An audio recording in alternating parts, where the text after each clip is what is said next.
എൻ്റെ പൊന്നോ, അത്ഭുതപ്പെടുത്തും രുചിയിൽ ഇന്ന് നമ്മൾ ഒരുപാട് ലെയറോട് കൂടിയിട്ടുള്ള നല്ലൊരു ചട്ടിപ്പത്തിരിയാണ് കേട്ടോ റെഡിയാക്കുന്നത്.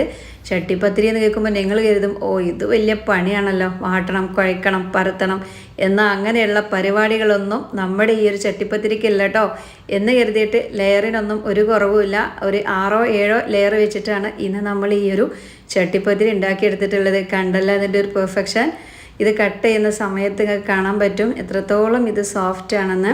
അതുപോലെ തന്നെ ഉഗ്രൻ ടേസ്റ്റാണ് കേട്ടോ. ലെയറിലൊക്കെ കണ്ടോ, ലെയറൊക്കെ നല്ല രീതിയിൽ തന്നെ കിട്ടിയിട്ടുണ്ട്. അപ്പോൾ നമുക്കിതിലോട്ടുള്ള ടേസ്റ്റി ആയിട്ടുള്ള ഫില്ലിങ്സ് പെട്ടെന്ന് തന്നെ റെഡിയാക്കാം. അതിന് വേണ്ടിയിട്ട് ഒരു നോൺ സ്റ്റിക്ക് പാൻ ചൂടാക്കി അതിലോട്ട് 1 ടീസ്പൂൺ വെളിച്ചെണ്ണയാണ് ഒഴിക്കുന്നത്. വെളിച്ചെണ്ണ നന്നായിട്ട് ചൂടായി വരുമ്പോൾ 2 സവാള ഇതുപോലെ പൊടിയായി അരിഞ്ഞത് ചേർക്കാം. 2 സവാള ഉണ്ടെങ്കിൽ മാത്രമേ നമുക്ക് ഫില്ലിങ്സൊക്കെ ഇങ്ങനെ ഓരോ ലെയറിൽ ഇട്ട് കൊടുക്കണ്ടേ, അപ്പോൾ അത്യാവശ്യം ഉണ്ടാവുള്ളൂ. അതിൻ്റെ കൂടെ 1-2 പച്ചമുളക് ഇതുപോലെ വട്ടത്തിലൊന്ന് കനം കുറച്ചരിഞ്ഞതും 1-2 തണ്ട് കറിവേപ്പിൻ്റെ ഇല ഇതുപോലെ കൈ വെച്ചിട്ടൊന്ന് പിച്ചിട്ട് കൊടുക്കുക. അങ്ങനെ ആകുമ്പോൾ അതിൻ്റെ ആ ഒരു സ്മെല്ലും ടേസ്റ്റൊക്കെ നല്ല രീതിയിൽ തന്നെ മസാലയിലോട്ട് ഇറങ്ങും. ഒത്തിരി പരിപാടിയൊന്നുമില്ല കേട്ടോ. നമുക്ക് ഈ ഉള്ളി ബ്രൗൺ കളർ അങ്ങനെയൊന്നുമില്ല. അതിൻ്റെ ആ ഒരു പച്ച സ്മെല്ലൊക്കെ മാറി വരുന്നതോട് കൂടിയിട്ട് നമുക്കിതിലേക്ക് ആവശ്യത്തിലുള്ള മസാലപ്പൊടികളും കാര്യങ്ങളൊക്കെ ചേർക്കാം. ഈ ഒരു സമയത്ത് ഇതിലോട്ട് നമുക്കൊരു 3/4 ടീസ്പൂൺ വെളുത്തുള്ളിയുടെയും ഇഞ്ചിയുടെയും പേസ്റ്റ് ചേർത്ത് കൊടുക്കാം. അതിൻ്റെ ആ ഒരു പച്ച സ്മെല്ല് മാറുന്ന വരെ ഒന്ന് ഇളക്കി കൊടുത്തതിന് ശേഷം മസാലപ്പൊടികൾ ചേർക്കാം. അപ്പോൾ നമ്മുടെ വീഡിയോ കാണുമ്പോൾ നിങ്ങൾക്ക് ഇഷ്ടമാവുക എന്നുണ്ടെങ്കിൽ എല്ലാവരും നമ്മുടെ വീഡിയോക്ക് ഒരു ലൈക്കും തന്നെ നമ്മുടെ ഫാമിലിക്കും ഫ്രണ്ട്സിനും ഒക്കെ ഈ ഒരു കൊതിയുള്ള ചട്ടിപ്പത്തിരി ഒന്ന് അയച്ചു കൊടുക്കുക. എല്ലാവരും കാണട്ടെ, സിമ്പിളാണ്, എല്ലാവരും ഉണ്ടാക്കട്ടെ. അപ്പോൾ അതാ ഉള്ളിയൊക്കെ ആ ഒരു പച്ച സ്മെല്ലും കാര്യങ്ങളൊക്കെ മാറി വന്നതിന് ശേഷം ഇതിലോട്ടുള്ള മസാലപ്പൊടികൾ ചേർക്കുക. ഞാനിവിടെ 1/4 ടീസ്പൂൺ മഞ്ഞൾപ്പൊടിയും അതുപോലെ തന്നെ 1/2 ടീസ്പൂൺ കാശ്മീരി മുളക് പൊടിയാണ് ചേർക്കുന്നത്. എരിവുള്ള മുളക് പൊടിയാണെങ്കിൽ കുറച്ച് ചേർത്താൽ മതി കേട്ടോ. അതുപോലെ തന്നെ ഇനി നമുക്ക് 1 ടീസ്പൂൺ കുരുമുളകിൻ്റെ പൗഡറാണ് ചേർക്കുന്നത്. 1/2 ടീസ്പൂൺ മല്ലിപ്പൊടിയും 1 ടീസ്പൂൺ ചിക്കൻ മസാല, അതല്ലെങ്കിൽ ഗരം മസാല. ഞാനിന്ന് ഇവിടെ ചിക്കൻ വെച്ചിട്ടാണ് ചെയ്യുന്നത്. നമുക്ക് ബീഫ് വെച്ചിട്ടും ഇത് ചെയ്തെടുക്കാം കേട്ടോ. അപ്പോൾ നന്നായിട്ട് ഈ ഒരു മസാലകളൊക്കെ നന്നായിട്ടൊന്ന് ചൂടാക്കി എടുക്കുക. ഒത്തിരി തീ കൂട്ടി വെക്കണ്ട. അങ്ങനെയൊക്കെ ആകുമ്പോൾ പൊടിയൊക്കെ കരിഞ്ഞു പിടിക്കും. മസാലകളൊക്കെ നന്നായിട്ടൊന്ന് ചൂടായിട്ട് നല്ലൊരു മുരിഞ്ഞ സ്മെല്ല് വരുന്ന സമയത്ത് ഒരു 1/2 മുറി തക്കാളി ചെറുതായിട്ട് അരിഞ്ഞത് ഇതിലോട്ട് ചേർത്ത് കൊടുക്കാം. കുറച്ച് മതി കേട്ടോ, ഒത്തിരി ഒന്നും വേണ്ട. തക്കാളിയൊക്കെ ചെറുതായിട്ട് തന്നെ അരിയാനായിട്ട് നോക്കാം.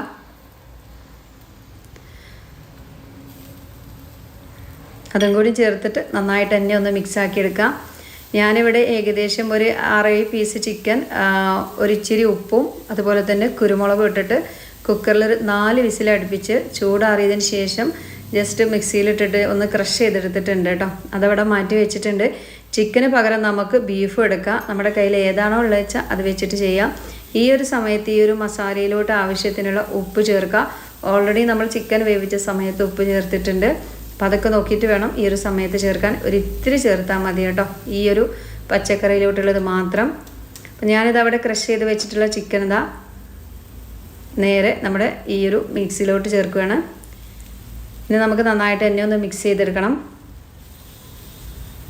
അപ്പോൾ ചിക്കൻ്റെ പ്രത്യേകിച്ചൊരു അളവ് പറയുന്നില്ല കേട്ടോ, നമ്മുടെ കയ്യിലുള്ളതിനനുസരിച്ച് ചേർത്ത് കൊടുക്കാം. നല്ല രീതിയിൽ തന്നെ ഈ ഒരു മസാലയ്ക്ക് ഇതിലോട്ടേക്ക് പിടിച്ച് കിട്ടുന്ന രൂപത്തിൽ ചെയ്ത് കൊടുക്കാം. അതുപോലെ തന്നെ 1-2 മല്ലിച്ചപ്പ് നന്നായിട്ട് കഴുകി വൃത്തിയാക്കി ചെറുതായിട്ട് കട്ട് ചെയ്ത് കൂടി ചേർത്ത് കൊടുക്കണം കേട്ടോ. ഒരു പിടി ഉണ്ടായിക്കോട്ടെ. മല്ലിച്ചപ്പ് ഇനിയിപ്പോൾ ഇച്ചിരി കൂടിപ്പോയാലും കുഴപ്പമൊന്നുമില്ല, ടേസ്റ്റ് കൂടിയേ ഉള്ളൂ. അപ്പോൾ അതാ നമ്മുടെ ടേസ്റ്റി ആയിട്ടുള്ള ഫില്ലിങ്സ് ഇവിടെ റെഡി ആയിട്ടുണ്ട്.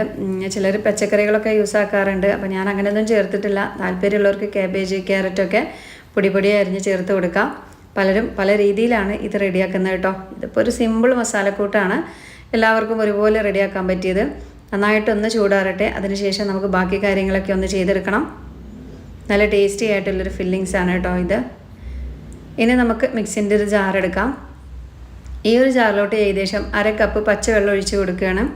ഒപ്പം തന്നെ 1 കപ്പ് മൈദാമാവ്. നമ്മൾ ചായയൊക്കെ കുടിക്കുന്ന ഗ്ലാസ് ഉണ്ടല്ലോ, ആ ഒരു കപ്പിന് 1 കപ്പ് എടുത്തോളൂ. ഒരു 6 മൈദാമാവ് വെച്ചിട്ടുള്ള ദോശയാണ് ഇന്ന് നമ്മൾ റെഡിയാക്കുന്നത്. ഇതിലോട്ടൊരു 1/4 ടീസ്പൂൺ കുരുമുളക് പൊടിയും ആവശ്യത്തിനുള്ള ഉപ്പും ഒരൊറ്റ കോഴിമുട്ടയും ഒന്ന് പൊട്ടിക്കുകയാണ്. അപ്പോൾ ആദ്യം നമുക്ക് ഒരു സ്പൂൺ വെച്ചിട്ട് ജസ്റ്റ് ഒന്ന് മിക്സ് ചെയ്യുക. കാരണം ചിലപ്പോൾ വേണമെങ്കിൽ കട്ടയായിരിക്കും. മിക്സ് ചെയ്തിട്ട് ആവശ്യമാവും വെള്ളം. അപ്പോൾ ഈ ഒരു സമയത്ത് 1/2 കപ്പ് വെള്ളം കൂടി ഒഴിച്ചു കൊടുക്കുക. ആദ്യം തന്നെ നമ്മൾ മൈദാമാവ് ഇട്ട് കൊടുത്ത് അതിൻ്റെ മുകളിൽ വെള്ളം ഒഴിക്കുകയാണെങ്കിൽ അതങ്ങ് കട്ട് പിടിച്ചിട്ട് ശരിക്ക് അടിഞ്ഞ് കിട്ടൂല കേട്ടോ. അപ്പോൾ ആദ്യം പച്ചവെള്ളം ഒഴിക്കുക, അതിന് ശേഷം മൈദാമാവ് ചേർത്തിട്ട് അടിച്ചെടുക്കുക. നന്നായിട്ട് തന്നെ മിക്സാക്കി 1/2 കപ്പ് വെള്ളം കൂടി ചേർത്തിട്ടുണ്ട്. അപ്പോൾ 1 കപ്പ് മൈദാമാവിന് ഞാനിവിടെ 1 കപ്പ് വെള്ളമാണ് കേട്ടോ ചേർത്തത്. അപ്പോൾ ഇതുപോലെ മിക്സാക്കിയിട്ട് ചെയ്തെടുക്കുക. നല്ല രീതിയിൽ തന്നെ ഇതൊന്ന് അടിച്ചെടുത്തിട്ടുണ്ട്, കട്ടിയൊന്നും കുത്താത്ത രൂപത്തിൽ. ആ ഒരു മിക്സിൻ്റെ ജാറിലോട്ട് ഇച്ചിരി വെള്ളം കൂടി ഒഴിച്ചിട്ട് ഒന്ന് ഷേക്ക് ചെയ്ത് അതും ഒഴിക്കുകയാണ്. അപ്പോൾ അതാ ഈ ഒരു രൂപത്തിലാണ് നമുക്ക് ബാറ്റർ വേണ്ടത്. ഇനി നമുക്ക് ഓരോന്നും പെട്ടെന്ന് ചുട്ടെടുക്കാം കേട്ടോ. ഉപ്പൊന്ന് ചെക്ക് ചെയ്യണേ. ഞാനിതാ നോൺ സ്റ്റിക്കിൻ്റെ പാൻ എടുത്തിട്ടുണ്ട്. ഈ ഒരു പാനിലോട്ട് ഇതാ ഓരോ തവി ഒഴിച്ച് കൊടുക്കുകയാണ്. അപ്പോൾ വളരെ കനം കുറച്ചിട്ട് വേണം ഇത് നമ്മൾ ഇതുപോലെ പരത്തിയെടുക്കാൻ കേട്ടോ. അപ്പോഴാണ് നമ്മൾ ഈ ഒരു പലഹാരം നല്ല ടേസ്റ്റി ആവണത്. സാധാരണ ചട്ടിപ്പത്തിരി ഉണ്ടാക്കുമ്പോൾ പൊടി ഒന്ന് വാട്ടി അത് കുഴച്ചെടുത്ത് പരത്തിയെടുക്കണം. അപ്പോൾ അതൊന്നും ഇല്ലാതെ സിമ്പിളായിട്ടാണ് നമ്മൾ ചെയ്യുന്നത്. അപ്പോൾ ഈ ഒരു പരത്തുന്ന സമയം നല്ല ഹാർഡായിട്ട് പരത്തിയെടുക്കാതെ നല്ല നൈസായിട്ട് തന്നെ നമ്മൾ ആ ഒരു തവി വെച്ചിട്ട് പരത്തിയെടുക്കാനായിട്ടൊന്ന് ശ്രദ്ധിക്കണം. ഓരോ തവയും നമ്മൾ ഇതുപോലെ ഒഴിച്ച് കൊടുക്കുക. എണ്ണ പൂശിയത്തേക്ക് അതിൻ്റെ ഒന്നും ആവശ്യമില്ല കേട്ടോ. ഇതുപോലെ ഒന്ന് കനം കുറച്ച് ചെയ്തെടുത്താൽ മതി. പെട്ടെന്ന് തന്നെ ആയി കിട്ടും. ഒരു സൈഡ് ആകുമ്പോഴേക്കും വേണമെന്നുണ്ടെങ്കിൽ മറ്റേ സൈഡും കൂടി ഒന്ന് മറിച്ചിട്ട് കൊടുക്കുക, ചെറുതായിട്ടൊന്ന് മുരിഞ്ഞ് കിട്ടാനായിട്ട്. അപ്പോൾ നോൺ സ്റ്റിക്കിൻ്റെ പാനിലാണെങ്കിൽ നമുക്ക് ഇതുപോലെ പെട്ടെന്ന് ചുട്ടെടുക്കുക. ഇരുമ്പിൻ്റെ പാനൊക്കെ ആണെങ്കിൽ അടിയിലൊക്കെ ജസ്റ്റ് ഒന്ന് പിടിക്കൂട്ടോ. അപ്പോൾ അതൊക്കെ ഒന്ന് ശ്രദ്ധിച്ചിട്ട് ചെയ്തെടുക്കണം. അപ്പോൾ ഈ ചുട്ടെടുക്കുന്ന എല്ലാവർക്കും മനസ്സിലായെന്ന് കരുതുന്നത്. അപ്പോൾ ഇനി നമുക്ക് ബാക്കി കാര്യങ്ങൾ പെട്ടെന്ന് നോക്കാം. അപ്പോൾ അതാ ഞാനിവിടെ ഏകദേശം ഒരു 7ഓളം ഇതുപോലെ ദോശ എന്ന് പറയാൻ പറ്റുമോ, ഒരു മൈദാമാവ് വെച്ചിട്ടുള്ള ദോശ റെഡിയാക്കി എടുത്തിട്ടുണ്ട്. അപ്പോൾ ഈ എണ്ണം വെച്ചിട്ടുള്ളതാണ് ഇന്ന് നമ്മൾ ചെയ്തെടുക്കാനായിട്ട് പോണത്. അപ്പോൾ അതിന് വേണ്ടിയിട്ട് ഇതിലോട്ടൊരു ചെറിയൊരു പരിപാടിയുണ്ട്. 2 കോഴിമുട്ട ഞാനിതാ ഒരു ബൗളിലോട്ടൊന്ന് പൊട്ടിച്ച് വയ്ക്കുകയാണ്. ഈ ഒരു എണ്ണത്തിന് നമുക്ക് 2 കോഴിമുട്ട മതിയാവും കേട്ടോ. ഇനിയിപ്പോൾ നിങ്ങൾ അതൊന്നുമില്ല, ഒരു 3 ലെയറോട് വെച്ചിട്ടാണെങ്കിൽ ഒരൊറ്റ കോഴിമുട്ട മാത്രം മതി. ഇതിലോട്ടൊരു നുള്ള് ഉപ്പും അതുപോലെ തന്നെ ആവശ്യത്തിനുള്ള കുരുമുളക് പൊടി ഇച്ചിരി ഇട്ട് കൊടുത്താൽ മതി. മല്ലിച്ചപ്പ് കയ്യിലുണ്ടെങ്കിൽ ഈ ഒരു സമയം ഒരു പിടി മല്ലിച്ചപ്പ് കൂടി ഇട്ട് കൊടുക്കുക കേട്ടോ. അപ്പോൾ ഞാൻ ചേർത്തിട്ടില്ല. ഒരു 1/4 കപ്പ് പാല്, തിളപ്പിച്ചാറിയ പാലും കൂടി ചേർത്തിട്ട് നല്ല രീതിയിൽ തന്നെ ഇതൊന്ന് മിക്സാക്കി എടുക്കണം. ഇനി നമ്മൾ പെട്ടെന്ന് തന്നെ ഇത് സെറ്റ് ചെയ്യാനായിട്ട് പോവുക. അപ്പോൾ ഞാൻ ഈ ഒരു പാനിൽ തന്നെയാണ് കേട്ടോ ഇത് സെറ്റ് ചെയ്യണത്. നിങ്ങൾക്ക് വേണമെന്നുണ്ടെങ്കിൽ നമ്മളെ കടായി ഉണ്ടല്ലോ, കറിയൊക്കെ ഉണ്ടാക്കുന്ന കടായി, ചെറിയ അങ്ങനെയുള്ള പാത്രമൊക്കെ ഉണ്ടെങ്കിൽ ഒന്നുകൂടി നല്ലത് അതായിരിക്കും. അപ്പോൾ എൻ്റെ ഈ ഒരു പാത്രത്തിന് അടി നല്ല ചൂട് കട്ടിയുള്ളതുകൊണ്ട് തന്നെ അരിയിൽ കരിഞ്ഞ് പിടിക്കൊന്നുമില്ല എന്ന് എനിക്ക് ഉറപ്പുള്ളതുകൊണ്ട് ഞാൻ ഈ ഒരു പാനിൽ ഉണ്ടാക്കാമെന്ന് കരുതി. മാഷാ അല്ലാഹ് നല്ല അടിപൊളിയായിട്ട് തന്നെ എനിക്ക് കിട്ടിയിരുന്നു കേട്ടോ. അപ്പോൾ ഇതുപോലെ നോൺ സ്റ്റിക്കിൻ്റെ പാൻ ഉണ്ടെങ്കിൽ ഇതിൽ വെച്ചിട്ടും ചെയ്യാം. അങ്ങനെ ഓരോ ദോശയും നമ്മൾ എടുക്കുന്നു, ബാറ്ററിൽ മുക്കുന്നു. ഒപ്പം തന്നെ അതിൻ്റെ താഴെയായിട്ട് ചട്ടിയുടെ താഴെയായിട്ട് ഞാൻ കുറച്ച് നെയ്യ് നന്നായിട്ടൊന്ന് തേച്ച് പിടിപ്പിച്ചു. പിന്നെ നമ്മൾ ഓരോ മൈദാദോശ നമ്മൾ ഈ ഒരു മുട്ടയുടെയും പാലുടെയും മിക്സിൽ മുക്കുക. നമ്മുടെ ഈ ഒരു ഫില്ലിങ്സ് അത്യാവശ്യം കൂടുതൽ തന്നെ ഇട്ട് കൊടുത്തിട്ട് ഇതുപോലെ ചെയ്തെടുക്കുകയാണ് കേട്ടോ. ഓരോന്നും ഇതുപോലെ ചെയ്തെടുക്കുക. അപ്പോൾ ഏകദേശം നമ്മളിവിടെ 6 എണ്ണം വെച്ചിട്ടാണ് ഇത് പൂർത്തിയാക്കിയത്. അതുകൊണ്ട് തന്നെ ഒത്തിരി ലെയറും ഉണ്ടായിരുന്നു, കഴിക്കാൻ നല്ല ടേസ്റ്റും ഉണ്ടായിരുന്നു. ഉണ്ടല്ലോ, സിമ്പിളാണ് കേട്ടോ. അപ്പോൾ ഒന്ന് നോമ്പ് തുറക്കുമ്പോഴേ ഇതൊന്ന് റെഡിയാക്കിക്കോളൂ. വളരെ എളുപ്പത്തിൽ റെഡിയാക്കുക. ഓരോരുത്തർക്ക് ഒരൊറ്റ പീസ് മതിയാവും. മനസ്സും അതുപോലെ തന്നെ നമ്മളെ വയറും നിറയും. നല്ലൊരു ഹാപ്പിനെസ് ആയിരിക്കും കേട്ടോ. ഉണ്ടാക്കിയിട്ട് എവിടെയും ഫ്ലോപ്പ് ആവില്ല. നല്ല സൂപ്പർ റെസിപ്പിയാണ്. നല്ല അടിപൊളിയായിട്ട്. ഇനിയിപ്പോൾ ഞങ്ങൾക്ക് ഉണ്ടാക്കാൻ അറിയില്ല എന്ന് പറയുന്ന ആൾക്കാരുണ്ട്. അങ്ങനെയൊന്നും ആരും പിറകോട്ട് നിൽക്കണ്ട, എല്ലാവരും ചെയ്ത് നോക്കുക.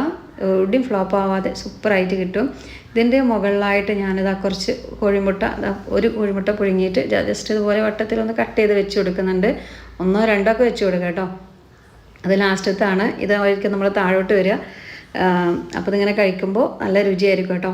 അപ്പോൾ ലാസ്റ്റ് ചെറിയൊരു ദോശയായിരുന്നു, കുഴപ്പമില്ല എങ്കിലും നമ്മൾ വെച്ച് കൊടുത്തിട്ടുണ്ട്. ഇതിൻ്റെ മുകളിലായിട്ട് ഇനി നമ്മൾ ഈ മുക്കിയെടുത്ത പാലിൻ്റെയും മുട്ടയുടെയും മിക്സ് മുഴുവനായിട്ട് ഇതിലോട്ട് അങ്ങോട്ട് ഒഴിച്ച് കൊടുക്കാം. അപ്പോൾ ഒഴിച്ച് കൊടുക്കുമ്പോൾ നിങ്ങൾ എഴുതും, അയ്യോ ആ കൊളായല്ലോ, ഇതെന്താ ഇങ്ങനെ പൊങ്ങിക്കണ്, ഒന്നും കരുതണ്ട കേട്ടോ. ഒന്നിനും ടെൻഷൻ ആവണ്ട, സൂപ്പറായിട്ട് തന്നെ കിട്ടും. കണ്ടോളൂ. അപ്പോൾ ഞാനിതാ ഇവിടെ ഒരു ചെറിയ ചൂടിൽ നമ്മൾ ആദ്യം ഒന്ന് വെച്ച് കൊടുക്കുകയാണ്. ഒന്ന് നിൽക്കട്ടെ കേട്ടോ. ഒന്ന് ചൂടായി ഇങ്ങനെ വരുന്ന സമയമാകുമ്പോഴേക്കും നമുക്കൊരു പഴയ പാൻ എടുക്കാം. ആ ഒരു പാനിലോട്ട് ഇത് മാറ്റി വെച്ച് കൊടുക്കണം. എന്നിട്ട് താഴെ ഒരു പഴയ പാൻ വെച്ച് കൊടുക്കുമ്പോൾ ഒട്ടും കരിയൊന്നുമില്ല, നല്ല അടിപൊളിയായിട്ട് വെന്ത് കിട്ടും. ചുരുങ്ങിയത് എനിക്ക് വന്നത് ഒരു 15 മിനിറ്റ് ആയപ്പോഴേക്കും ഒരു സൈഡ് നല്ല രീതിയിൽ തന്നെ വെന്ത് വന്നിരുന്നു. അപ്പോൾ ഇടയ്ക്കൊന്ന് പോയിട്ടൊന്ന് തുറന്ന് നോക്കാം കേട്ടോ. കാരണം ചില ഗ്യാസും പാനിനൊക്കെ വ്യത്യാസം വരും, അപ്പോൾ അടി പിടിക്കാനുള്ള ചാൻസ് ഉണ്ട്. അപ്പോൾ അതാ ഏകദേശം നമ്മളിത് ഇവിടെ ഇങ്ങനെ ആയി വരുന്നുണ്ട് കേട്ടോ. താഴെയുള്ള പാൻ നല്ല ചൂടായിട്ടുണ്ടായിരുന്നു. വളരെ തീ കുറച്ച് വെച്ചിട്ട് വേണം 15 മിനിറ്റ്.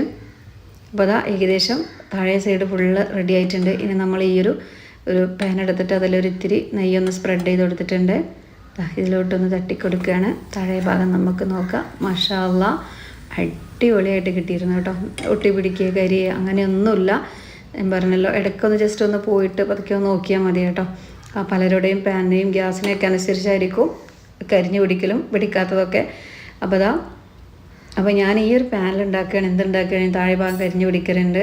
പക്ഷെ അതത്ര കനല്ലാത്തതുകൊണ്ടായിരിക്കാം. അപ്പോൾ നല്ല ചൂട് കട്ടിയുള്ള പാത്രത്തിലൊക്കെ വെച്ചിട്ട് ചെയ്യുകയാണെങ്കിൽ ഒട്ടും പിടിക്കൂല കേട്ടോ. അപ്പോൾ ഞാനിതാ ഒരു സൈഡ് മറിച്ചിട്ട് മറ്റേ സൈഡ് കുറച്ച് സമയം ഒന്ന് അടച്ച് വെച്ചപ്പോഴേക്കും തന്നെ ഈ ഒരു സൈഡും ആയിട്ടുണ്ട്. നല്ല പെർഫെക്റ്റ് ചട്ടിപ്പത്തിരി തന്നെയാണ്. ഇനിയിപ്പോൾ വാട്ടാനോ കുഴക്കാനോ പരത്താനോ ഒന്നിനും നിൽക്കേണ്ട മക്കളെ. ഇത്രയും ഈസി ആയിട്ട് റെഡിയാക്കാൻ പറ്റുമെങ്കിൽ പിന്നെ എന്തിനാണ് നിങ്ങൾ മടിച്ച് നിൽക്കുന്നത്?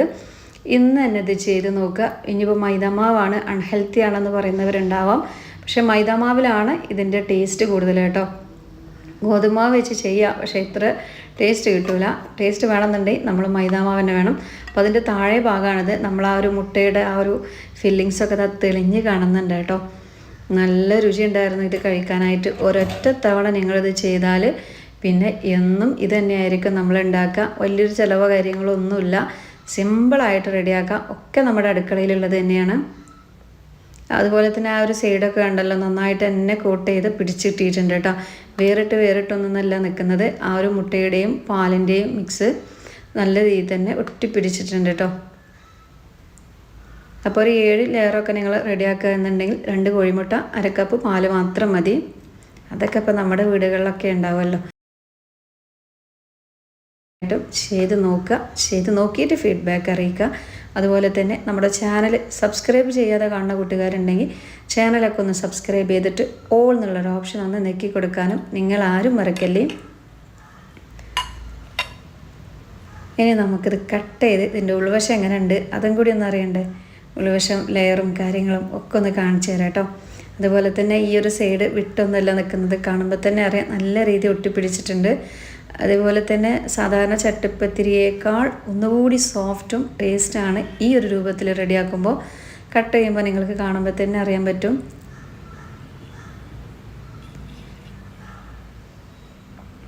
മാഷാ അല്ലാഹ് സൂപ്പറായിരുന്നു കേട്ടോ. നല്ല ടേസ്റ്റ് ഉണ്ടായിരുന്നു. ഒത്തിരി ലെയറും ഫില്ലിങ്സോടൊക്കെ കൂടിയിട്ട് ഇതുപോലെ ഒരൊറ്റ പീസ് കിട്ടിയാൽ പോരെ മക്കളെ.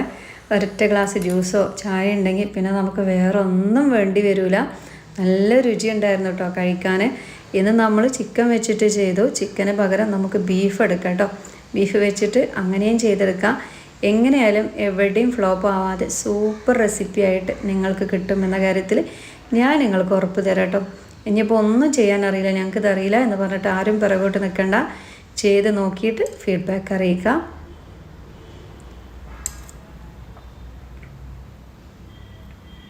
ഉണ്ടല്ല അതിൻ്റെ ഒരു പെർഫെക്ഷൻ. നമ്മൾ കട്ട് ചെയ്യുന്ന സമയത്തൊക്കെ ഇത് എത്രത്തോളം സോഫ്റ്റ് ആണെന്ന് നിങ്ങൾക്ക് കണ്ടാൽ തന്നെ അറിയാൻ പറ്റും.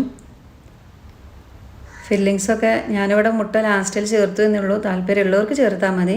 മുട്ട ഉണ്ടാകുമ്പോൾ ഇടയിൽ ഇങ്ങനെ നമ്മളിങ്ങനെ കഴിക്കുന്ന സമയത്ത് അത് കിട്ടുമ്പോൾ അത് വേറൊരു ടേസ്റ്റാണ്. അപ്പോൾ ഇന്ന് തന്നെ ചെയ്ത് നോക്കുമല്ലോ അല്ലേ. ഇന്ന് തന്നെ ചെയ്ത് നോക്കിയിട്ട് എല്ലാവരും ഒന്ന് ഫീഡ്ബാക്കൊക്കെ ഒന്ന് അറിയിക്കണേ. ഒക്കെ നമ്മൾ അടുക്കളയിലുള്ള കാര്യങ്ങളാണ്. ചിക്കനൊക്കെ കറി വെക്കാൻ കൊണ്ടുവരുമ്പോൾ ഒരു 4-5 പീസ് എടുത്തിട്ട് ജസ്റ്റ് ഒന്ന് പുഴുങ്ങിക്കൊള്ളു കേട്ടോ. ഈശി കുരുമുളക് ഉപ്പൊക്കെ ഇട്ടിട്ട് എന്നിട്ട് ഇതുപോലെയൊക്കെ ഒന്ന് ചെയ്ത് നോക്കുക. ഇന്നത്തെ വീഡിയോ ഇത്രയേ ഉള്ളൂ. ഇൻഷാ അല്ലാഹ് നാളെ വരാം. എല്ലാവരോടും അസ്സലാമു അലൈക്കും.